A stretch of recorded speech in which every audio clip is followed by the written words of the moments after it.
Au nom du Père, du Fils et du Saint-Esprit, ainsi soit-il. Pourquoi craignez-vous, hommes de peu de foi? Bien, chers frères, cette parole de notre Seigneur, adressée aux apôtres, en pleine tempête, finalement, s'adresse à nous tous. Pourquoi craignez-vous, hommes de peu de foi?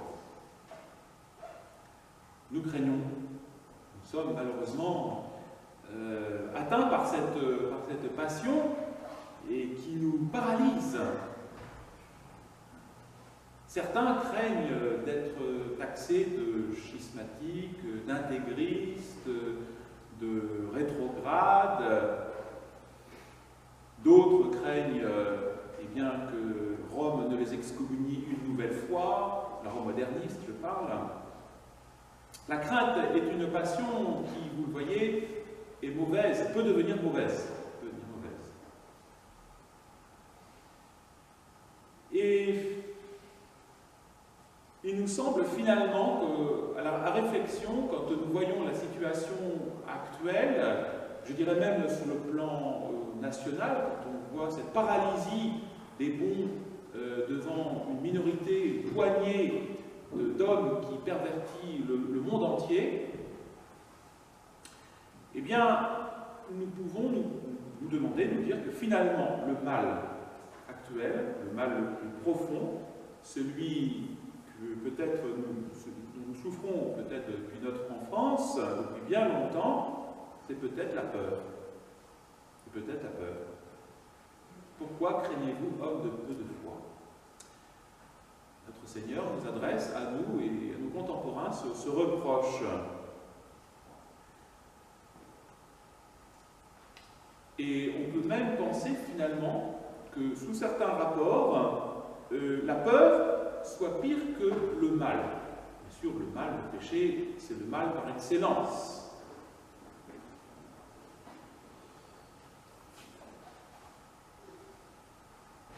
Notre Seigneur nous invite par exemple souvent dans l'Évangile eh bien, à ne pas avoir peur. Il nous dit simplement pourquoi. Il nous invite à vivre le jour par exemple. Il nous dit qu'à chaque jour suffit sa peine. Il nous dit de ne pas nous inquiéter d'être comme les oiseaux du ciel et les fleurs des champs. Et peut-être que si nous vivions un peu mieux selon ces paroles, selon cet esprit de notre Seigneur, eh bien, que nous pourrions peut-être une fois pour toutes, véritablement, nous établir dans une tranquillité, je dirais, sans fond. Une tranquillité véritable, immense. Si nous avions véritablement cette confiance en notre Seigneur, eh bien, nous serions peut-être beaucoup plus forts, beaucoup plus légers, et nous ferions peut-être beaucoup plus de progrès dans notre vie, dans les voies intérieures, même dans notre vie catholique. Et c'est précisément, justement, ce que nous ne savons pas faire. Nous sommes malheureusement inquiets du lendemain, nous sommes inquiets du qu'en dira-t-on, nous sommes inquiets eh bien, du mal qui progresse de façon excessive. Même avant que le malheur arrive, ou que les difficultés nous atteignent, ne soient présents, nous commençons déjà à souffrir. Nous nous tourmentons de mille façons. Pensons par exemple à tous ces confrères, ces prêtres qui, par exemple, sont dans la fraternité, eh bien, se disent, mais que va-t-il se passer si je dois quitter, si je quitte la fraternité? Hommes de peu de foi, que craignez-vous? Pourquoi craignez-vous? Et bien souvent, finalement, et c'est ce que nous-mêmes nous avons expérimenté, une fois que l'événement qui nous semblait si incroyable et si difficile, eh bien, lorsque l'événement tant angoissant arrive, et bien finalement, nous nous apercevons que, au lieu de nous inquiéter, eh bien ces choses-là ne sont pas si terribles que ça. Finalement, on peut très bien vivre, je dirais, sans Monseigneur Ferré. Et on est très heureux. Et donc il y a beaucoup de craintes illusoires,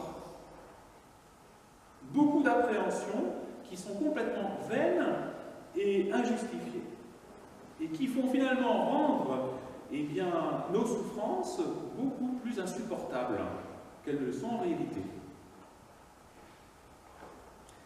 Et il faut aller même un peu plus loin. Nous pouvons dire même que la peur, elle a tendance à exagérer le mal.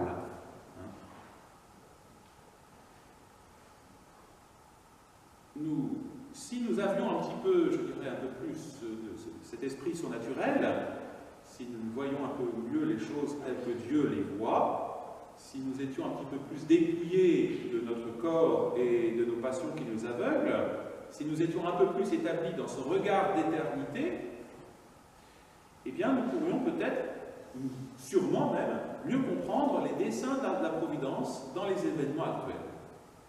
Si Dieu permet cette crise de l'Église et de la fraternité, c'est qu'il la veut, qu'il la permet pour notre salut éternel, pour notre bien. Et alors, à ce moment-là, nous comprendrions un peu mieux réellement qu'il n'y a pas de différence entre ce qu'on appelle les événements humainement heureux et malheureux. Puisque tout vient de Dieu. Tout vient de Dieu. Et que ces événements, heureux ou malheureux, eh bien, coopèrent ou sont pour le bien des élus, pour notre sanctification. Tout coopère, dit saint Paul, au bien de ceux qui aiment Dieu. Ceux qui sont en état de grâce, tous ces événements heureux ou malheureux coopèrent pour leur progrès spirituel. Bien sûr, si nous les acceptons avec douceur et avec patience. Peut-être certains penseront qu'il y a là une exagération, une invention nouvelle dans cette façon, dans cette conception d'aborder les difficultés actuelles. Non. Si, à partir du moment où nous acceptons que Dieu gouverne toutes choses, et que, par conséquent, tout concourt à sa gloire, eh bien, à ce moment-là, les choses sont claires. On dit parfois que la première vérité de la religion catholique, de notre religion, c'est que Dieu existe. Dieu existe. Et que, je dirais, cette seule vérité, pour nous, doit être notre consolation suprême, notre joie parfaite. Il y a un Père qui est au ciel et qui est dans notre cœur, dans la mesure où nous sommes en état de grâce. Nous avons regretté le péché et réparé le péché. Nous avons un Père tout-puissant et infiniment bon. Donc tout le reste, toutes les actions, toutes les pensées, n'est là que pour remplacer ce que notre foi, en cette vérité première, a d'insuffisant et d'obscur. Tout vient de Dieu et tout retourne à Dieu. Tout l'univers, le petit insecte, à la moindre petite fleur, feuille d'automne qui bouge, toutes les révolutions que nous voyons autour de nous, conciliaires, toutes les machinations maçonniques, judaïques, etc., qui nous enserrent, apparemment, eh bien, tous nos chagrins quotidiens, toutes nos bonnes actions, et je dirais même aussi nos fautes, dans la mesure où elles sont reconnues et reniées, rejetées, réparées, tout travaille à la bonté, à la gloire de Dieu. Si ces choses, par exemple, je reviens toujours sur la question de la crise de l'Église, eh bien, nous apparaît comme nuisibles ou redoutables, c'est qu'en réalité, nous ne les voyons pas comme Dieu veut que nous les voyions, dans la lumière de Dieu. Bien sûr, c'est un mal, on ne peut pas dire que c'est un bien. C'est un mal énorme, puisqu'il y a des millions d'âmes, et peut-être même plus, qui se perdent à cause de cette crise et de l'apostasie du clergé. C'est un mal. Pour beaucoup d'hommes, mais pour nous, mes chers frères, si nous restons fidèles à Dieu, si nous répondons à sa volonté, si nous suivons sa volonté, eh bien, il n'y a pas de raison d'avoir peur. nous les considérons malheureusement peut-être trop, ces événements, du point de vue des hommes et non pas du point de vue du bon Dieu. Évidemment, mes bien chers frères, pourquoi avons-nous peur? Parce qu'il y a une certaine obscurité. Un enfant qui est dans le noir, à qui les parents disent tu vas chercher eh bien, dans le grenier telle chose, l'enfant monte dans le grenier et il entend des craquements, des bruits bizarres, et il a peur. C'est l'obscurité qui engendre la peur.